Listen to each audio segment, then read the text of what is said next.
Music நான் ஜிவியோட work பண்ணியிருக்கேன், சந்தோஷோட work பண்ணியிருக்கேன். சந்தோஷ் ஒரு மாதிரி ஒர்க் பண்ணுவார், ஜிவி ஒரு மாதிரி ஒர்க் பண்ணுவார். ராஜா சார் வந்து சரி வெற்றிமாறன் நீங்கள் வந்து நாளைக்கு காலையில் 9 o'clock வந்துடுங்க.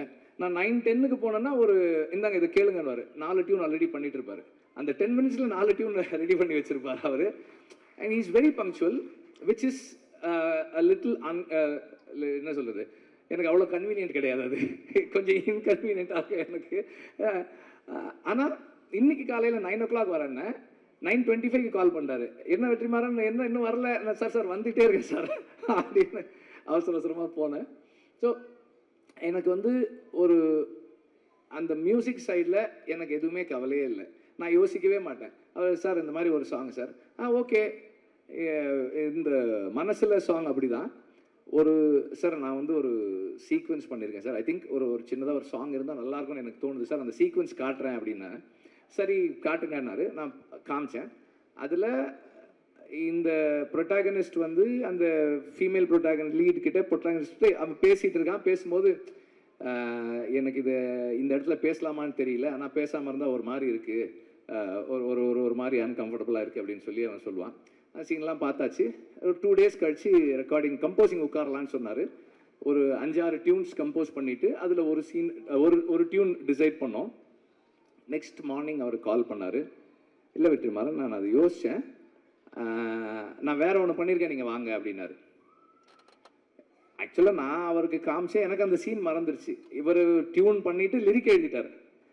மனசில் ஒரு மாதிரி இருக்குது அப்படின்னு, ஒரு மாதிரியாக இருக்குது, நல்லா இருக்குது சார். அப்போ சொன்னார் அந்த சீனில் அவன் சொல்கிறான்ல அதனால தான் அது அப்படின்றாரு.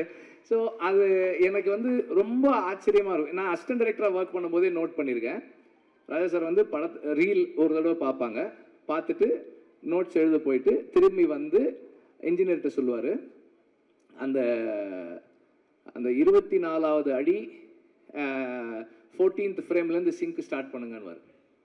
கரெக்டாக அங்கேருந்து வச்சா அந்த மியூசிக் கரெக்டாக இருக்கும், அந்த சேஞ்ச் ஓவர் கரெக்டாக இருக்கும். ஸோ அவ்வளோ மெமரியோட அவ்வளோ ஷார்ப்பாக ஒர்க் பண்ணுவார். அதை நம்ம நேரில் பார்க்கும்போது, பக்கத்தில் இருந்து பார்க்கும்போது அந்த மைண்டை அண்டர்ஸ்டாண்ட் பண்ணுறது வந்து it is a great experience அப்படி தான் சொல்லலாம். எனக்கு ரொம்ப அண்டு எல்லாரும் சொன்னோட எக்ஸ்டென்ஷனாக ராஜா சார் பேசுகிறத, அவங்க எல்லாம் பேசுகிறத கேட்பாங்க. நான் அவருக்கு தெரியாமல் எப்போ போனாலும் இந்த கேமராவை ஆன் பண்ணிவிட்டு அப்படியே வச்சுட்டே உட்காந்துட்டே இருப்பேன். எல்லாம் ரெக்கார்ட் பண்ணி வச்சுருக்கேன். ராஜா சார் வந்து கீபோர்டில் அந்த ஹார்மோனியமில் உட்காந்து அந்த டியூன் எப்படி வருதுன்றதெல்லாம் எடுத்து வச்சுருக்கேன் நான். I really enjoy the privilege. I feel it's a privilege எனக்கு. அண்டு அவர் வந்து எனக்கு நிறைய ஸ்பேஸ் கொடுக்குறாரு. இந்த சென்ஸ் பர்சனலாக அவரோட இன்ட்ராக்ட் பண்ணுறதுக்கு, பேசுகிறதுக்கு, நமக்கு பிடிச்சதை சொல்கிறதுக்கு. அப்புறம் வந்து ராஜா சார்கிட்ட நான் பார்த்ததோட ஒரு விஷயம் என்னென்னா, நம்ம ஒரு சாங் பண்ணுறோம், அந்த நேரம் நமக்கு அது கரெக்டாக இருக்குது. அப்புறமா வந்து as we take long time to make the film, அந்த ப்ராசஸில் ஏதாவது மிஸ் ஆகும்போது, சார் இல்லை சார் எனக்கு வேறு மாதிரி இருந்தால் நல்லா, ஓகே அதை விட்டுரு வேறு பாட்டு பண்ணிக்கலாம். அவரோட ஒரே என்னன்னா, இந்த படம் இந்த டைரக்டர் அவங்க விஷயம் என்ன, அதுக்கு நான் எப்படி கான்ட்ரிபியூட் பண்ண போகிறேன், what is my contribution to the film. அந்த personal like dislike ideology differences அதை பற்றியெல்லாம் அவர் கவலையே படுறது கிடையாது. I am here to do what you ask me to do. நீ சொல்லு நான் செய்கிறேன், ஆனால் நீ கரெக்டாக சொல்லு, வாட் யூ வாண்ட் கிளியராக சொல்லு அப்படின்னு. நமக்கு கிளாரிட்டி இருக்காது, பாபான்னு. ஆனாலும் அவர் வந்து சரி ஹீ கிவ்ஸ் த டைம், சரி உனக்கு என்ன வேணும் எப்படி வேணும், ஓகே எஸ் ஃபைன். இப்படி இந்த ஜேர்னியில் ஒரு 15-20 டியூன் ராஜா சார் பண்ணுற டியூன் நான் கேட்டிருக்கேன். அவர் எவ்வளோ ஃபாஸ்ட்டாக பண்ணுறாரு. அந்த ஃபாஸ்ட்டாக பண்ணுறதுன்றது ஒரு பெரிய இது இல்லைன்னு தான் நான் நினைக்கிறேன். ஏன்னா அது என்னவா மாறுது. இப்போ இந்த சாங் இப்போ கேட்கும்போது நம்ம நார்மலாக நோட்டீஸே பண்ண மாட்டோம். நம்ம நார்மலாக அதாவது மியூசிக்கலாக ட்ரெயின் ஆகாத ஆட்கள் நோட்டீஸே பண்ணாமல் விடக்கூடிய ஒரு சின்ன சைம் எங்கேயோ கேட்குது, ஒரு சின்னதாக ஒரு பெல் சவுண்டு கேட்குது.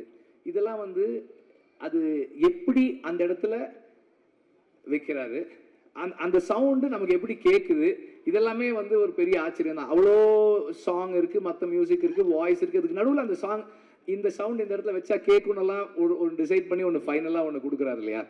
அந்த அதுதான் அந்த அந்த என்ன சொல்கிறது மியூசிக்கல் அந்த அந்த ஜீனியஸ் மியூசிக்கல் மைண்டு அது பக்கத்தில் இருந்து பார்க்குறது எனக்கு ரொம்ப சந்தோஷம். இதில் இந்த படத்தில் 4 சாங்ஸு 4மே 4 விதமான சாங்ஸ். ஸோ ஒரு இந்த இந்த ஜேர்னியில் எனக்கு ராஜா சாரோட இருந்து அவரோட இன்ட்ராக்ட் பண்ணுறதுக்கான ஆப்பர்ச்சுனிட்டின்றது என்னுடைய லைஃப்பில் பர்சனல் லைஃப்பில் என்னை நான் இம்ப்ரூவ் பண்ணிக்கிறதுக்கான ஒரு பெரிய கிஃப்டாக தான் நான் பார்க்குறேன். அதை என்னை எல்லா விதத்துலேயும் வந்து இம்ப்ரூவ் பண்ணிக்கிறதுக்கான ஒரு பாசிபிலிட்டி அது.